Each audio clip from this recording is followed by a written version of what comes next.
Greetings, ladies and gentlemen, this is Sir Cypher here doing a video Let's Play for Far Cry for the PC. Far Cry came out near the end of 2004, within months of Half-Life 2 and Doom 3. So it was really at a time where everyone was trying to show what new first-person shooters were going to be like, what was the next generation going to be like. And they all kind of gave different answers to that. Doom 3 really just went completely for graphics and detail and atmosphere.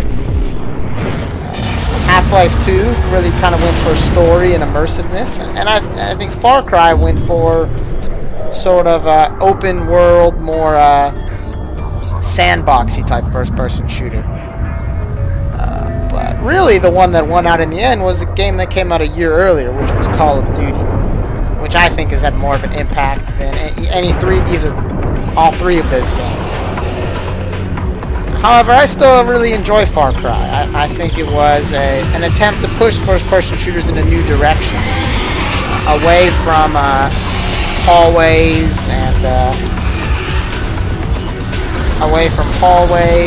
and corridors, city streets, and all that, and scripted encounters, and more about just sort of being in a map with all these enemies and kind of figuring out how to get to point A to point B, however you like. And it's a very good looking game. You can't really say that much for, let's say, the story, but in terms of graphics and in terms of gameplay, I think I'd almost call it a classic.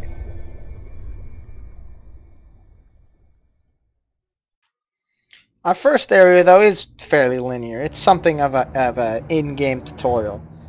Here we see our protagonist, Jack Carver, who we know very little about. We don't know why he was on that boat. We don't know who that woman was. We don't know why mercenaries blew him up on this island. We don't know how he seemed to be able to escape so easily. But what we do know about Jack is handsome devil, nice red Hawaiian shirt, and his impeccably moosed hair that neither water or wind or explosions can seem to damage. So, one thing you'll notice here is that this wasn't in the original game, but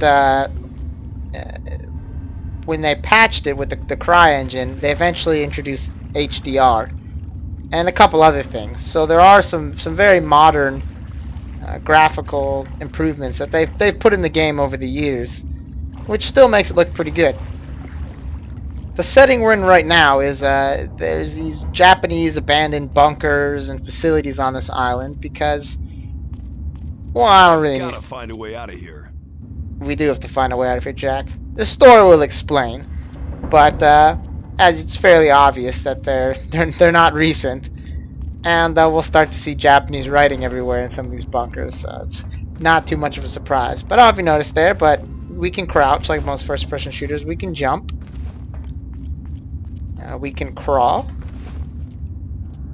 and a lesser thing, but we can do the lean from side to side, because Jack Carver's a very athletic man, and he knows how to get down.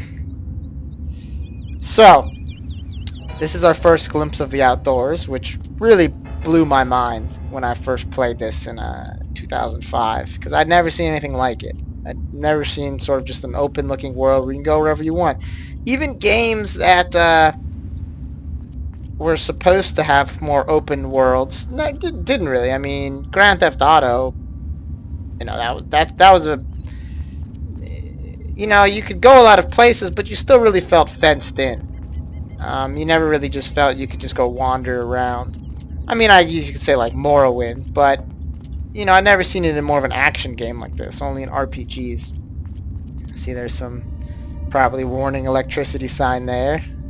It's a dead guy in a Imperial Japanese uniform. Listen, dirtbag!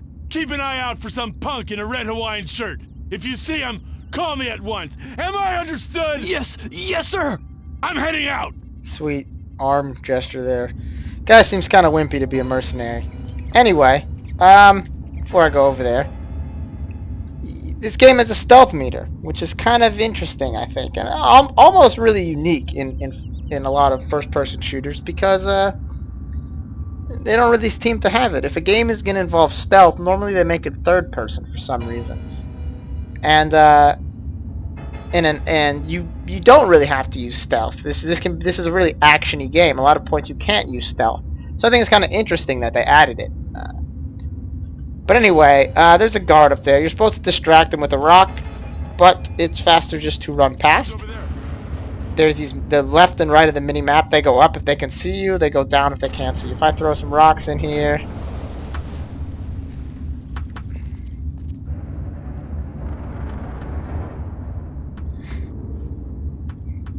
It's like, what? Where are all these rocks coming from? So he's over there somewhere. He's shooting at me. And the tunnel collapses. Hello? Are you there? Pick up the radio if you can hear this. I know you're there. I've been tracking you since you and Val arrived. Who are you? I'm the guy who's going to tell you how to survive. Call me Doyle. How do I know I can trust you? Well, for starters, how about the fact that I haven't turned you in? That radio has a bioreader. Since I know you're there, I could have ratted you out already. Good point. Keep talking. Listen, you need to get out of there and quickly. I'll help you as much as possible, but you don't have much time. There's an exit that will lead to a small camp. Be careful as you go. This area is crawling with mercenaries. By the way, name's Jack Carver. So, we meet our man on the mic, Doyle, who's gonna be the person who guides us through most of this game. He's gonna tell us where to go, what to do, backstory, exposition, but we don't really know anything about him. Just like we don't know anything about ourselves, really. You know, why he's helping us, why we're here. But anyway, here's the first weapon. It's a .357 Magnum. You'll notice this game has a physics system, much like Half-Life 2. Not quite as fleshed out. You can't grab things, for example. My reports say you're in a red shirt. I suggest you grab some body armor and cover it, or you'll be easily spotted. Everyone's always got a comment about the red shirt. But anyway, see there, we can knock stuff over and all that good stuff. We see these symbols here in all these cans, these boxes and stuff, and not really sure what that is. It doesn't really look like any sort of government. It looks maybe like a biohazard, but I doubt all this stuff would be biohazard. Maybe a unit symbol for soldiers or a corporation. We'll find out. So we got the body armor now. Much like a lot of older first-person shooters, this game does body armor and health. And it came out at the time when that was standard. Now we look at it and you know, it's kind of weird you see a game that doesn't have regenerating health. But at the time this came out, that was fairly standard. The only game that really had done that. Good news. I'm picking you up much more strongly now. I suggest you search the huts for weapons and equipment. The only game that really did that was Half-Life. Now, a major problem I have with this game, and maybe they just didn't think it was that big of a deal because it wasn't really an industry standard yet, but no iron sights. It does the Counter-Strike thing, where you just hold the gun closer to your face, I guess. Which would be fine if this was, say, Doom, or, you know, any other game that you're in close. But in a game like this, where you're shooting at people from, you know, half the map away, it's very aggravating that you can't use iron sights. And also, you'll see, there's a lot of lazy weapon. The gun just kind of waves around. So, it's kind of like the worst of both worlds. Not sure why they didn't do iron sights. Call of Duty had already came out, so they've already had seen games with iron sights, but I guess they just didn't think it was a good idea. But anyway, exploding barrels.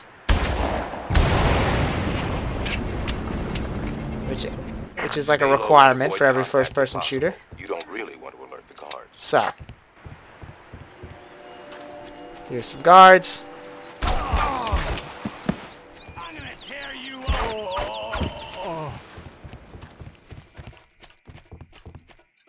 I know there's another guard here somewhere.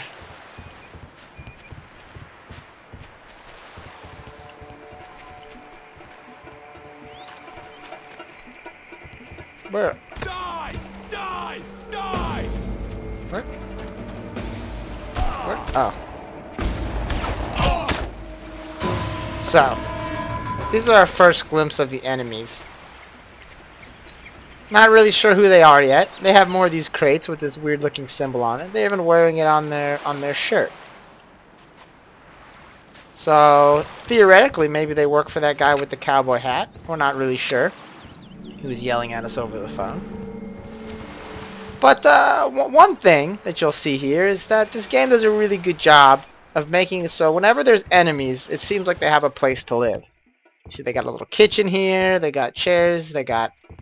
Jack, I've been able to tie your compass in with the transceiver. This means that now I can supply you with a bearings marker. It should give you a rough idea of where to go at least. We got bunks, we got Playmerc magazine, all that good stuff. They even got little piggies here to eat. Now, Doyle, our best bro, has given us a marker now on the map that tells us where the next objective is. Not sure what's over there, but we got nowhere else better to go, and we don't really know what's happening on this island. That guy who I blew up with the explosive barrel, he had a M4 carbine, which was going to be our main weapon for most of the game. It's not really that accurate or that powerful, but it's a lot better than using the pistol. And it's decent for shooting at mid-range, but there'll be better weapons we'll get later on. Use your binoculars to survey the surroundings. Notice that they have a sound enhancer and movement tracker. Dr. Krieger has fitted everyone on the island with locator signals that you can track using the binocs. So, the binoculars. Alright, you lazy SOBs! Search every inch of this damn island! Let's figure out what the hell is going on here! The guy was holding an invisible gun. So, this is the first mercenary camp we're going to have to attack. There's going to be a lot of them. And the first step, as you'll see, is that you need to tag everyone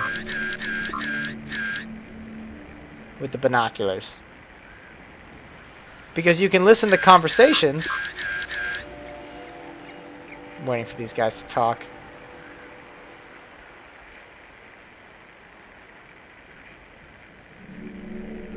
Come on. You can listen to conversations, but the main thing you do is you tag people with it. And when you tag someone with... These are eating me alive.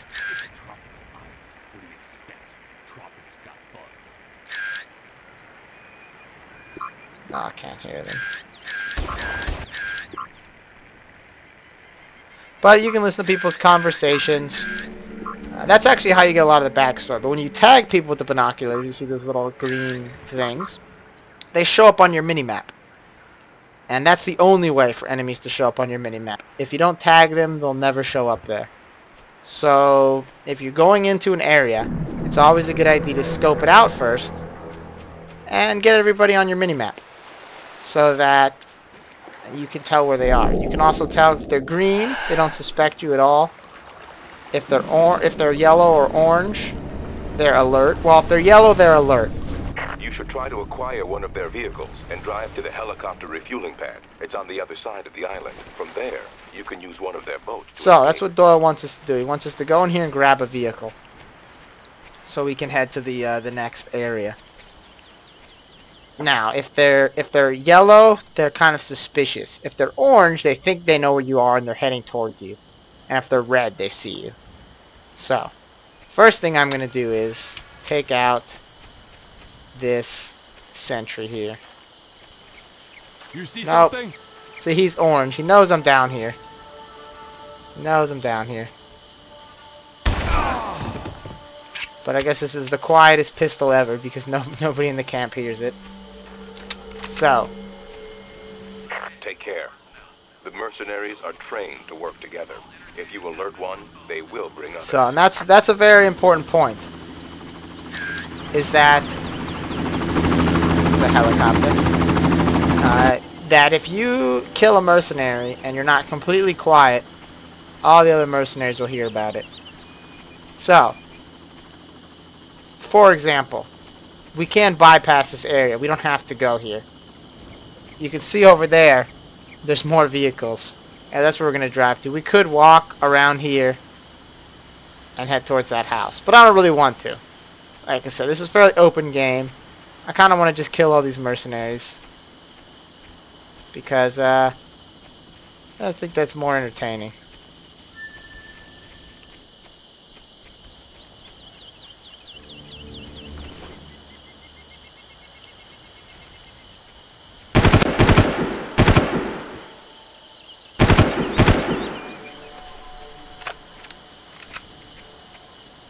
So, everybody heard those gunshots, but they don't know where I am. Because they can only head towards the last sound of these gunshots.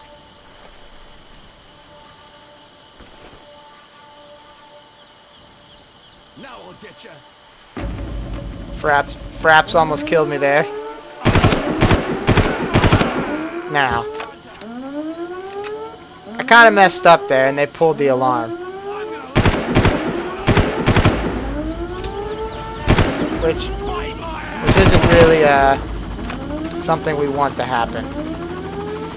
The main thing it does is it alerts everybody in the camp to where we are. Well, not where we are, but it alerts everybody in the camp that we are here. And in some areas, like as you can see this one, it'll summon a chopper with reinforcements. We're gonna have to deal with. I didn't really get to show you, but there was a key card on the ground there, which we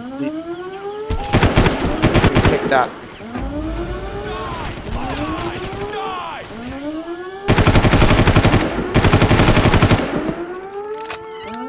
This body armor. So now we have to listen to this annoying alarm. Deal with a couple more dudes who got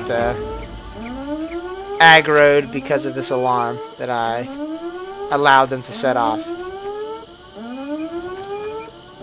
As you can see, I know there's a guy over here because I can see him with the, well, he's paid for my binoculars. But it's very hard to, oopsies. It's very hard to find people in the jungle. So if you can avoid it, you don't normally want to aggro people in the jungle because they can see you and you can't see them. So this is the command center. We got a computer here, got a fan, cappuccino machine, lots of books. We got this poster here. We see this.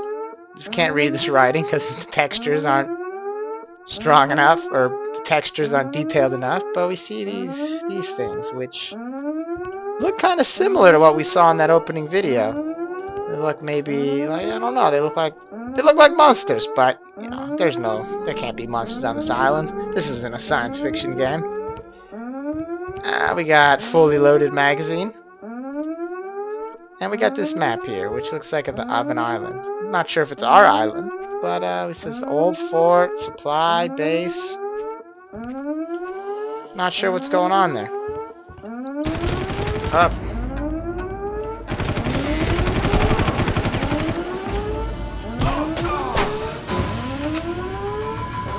See, all these jokers that were hiding in the jungle all came into the base now because that guy set off the alarm.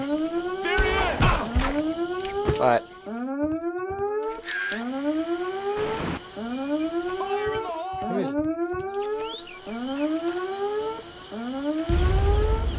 oh my goodness.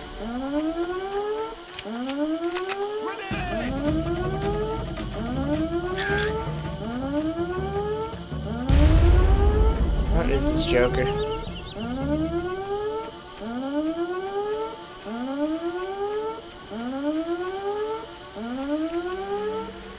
See, this is why you don't really want to set off the alarm. Oh, there he is. Because you aggro people and you can't tell where they are. Because the jungle is very thick. What's up, buddy?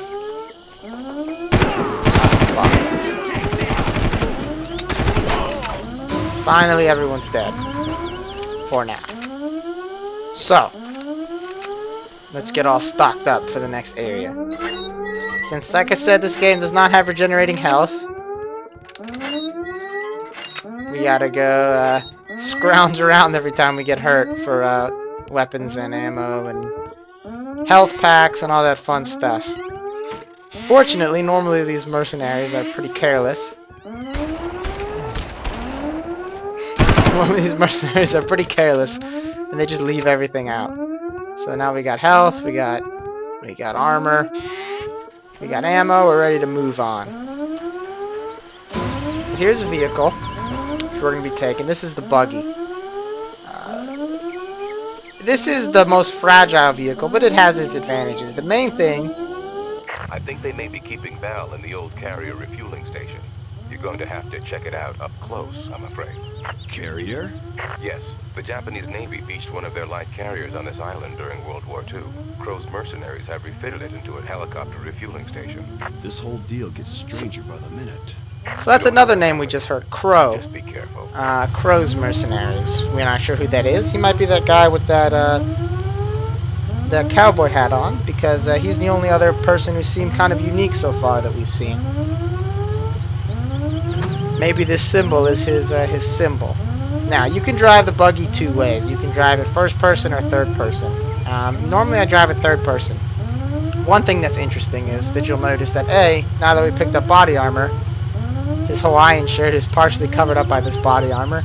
And two, I've never seen the game before, a first-person shooter, when you get in a vehicle and you back up, it actually models the correct, you know, over the shoulder driving technique. So I think that's pretty funny. Now, the one advantage the buggy has is that its gun has a very large traverse area, so it can shoot up, it can shoot down, and there's not a lot of blind spots, whereas the other vehicle that we're about to get has a lot of blind spots. But the problem with the buggy is it's so fragile.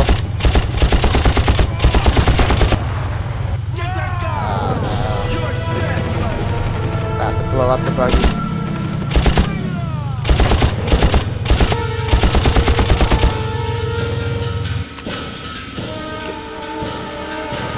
So we're gonna get in the vastly more powerful and more sturdy four-wheel drive vehicle, aka a non-copyrighted version of the Humvee. All of these things in this game are based off of real-life weapons. Like that rifle we've been using, that carbine, it's clearly an M4. It's not called that. I think it's called the Warrior Carbine. This is clearly a Humvee. But I think they just wanted to avoid licensing fees. So, like Counter-Strike, they just decided to, you know, just name it generic stuff. So, let's just make sure we get all topped off here. There's another buggy there, but we're not going to take it. We're going to keep using the Humvee, because Humvee is much sturdier. And the Humvee has a secondary fire of a rocket launcher, which is going to be very useful. So, there's another Humvee up here, which we will get rid of. And, there's some guys up here in this area.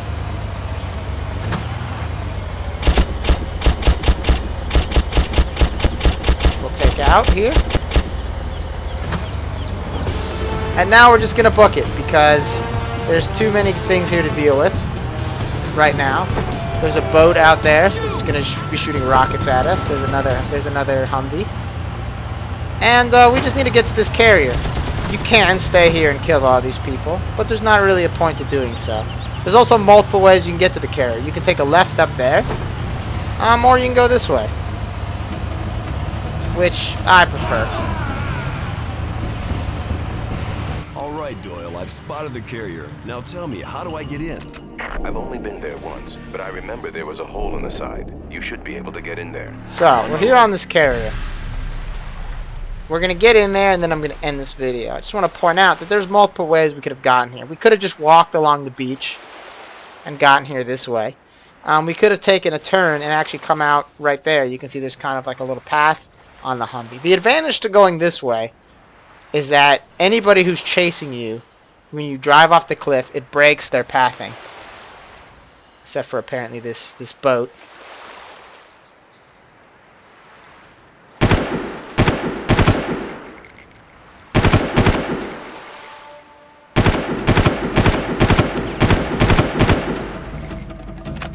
Which I am going to proceed to steal.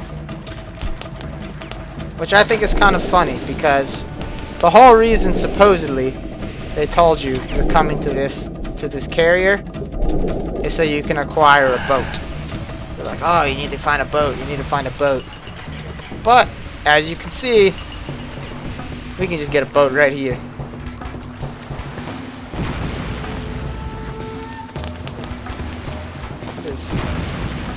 These explosions.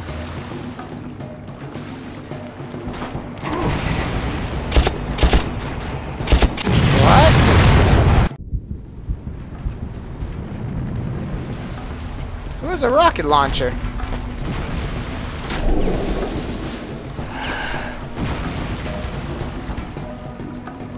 Well then, that's no fun. I think I'm gonna die here, because normally a guy doesn't spawn up here in a rocket launcher. This must be something with the patch, because before it was kind of game breaking. There's a lot of ways you can get into the carrier that didn't make sense, because you had to get into the carrier with...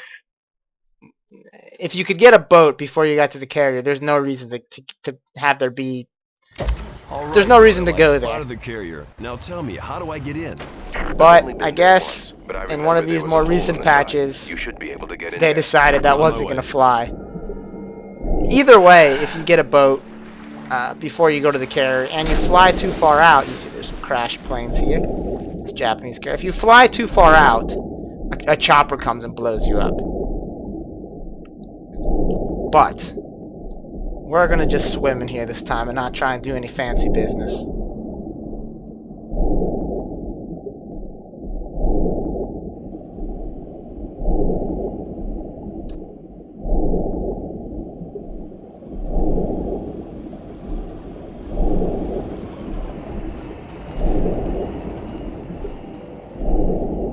There he is! Man, Fire in the hole! So I'm gonna end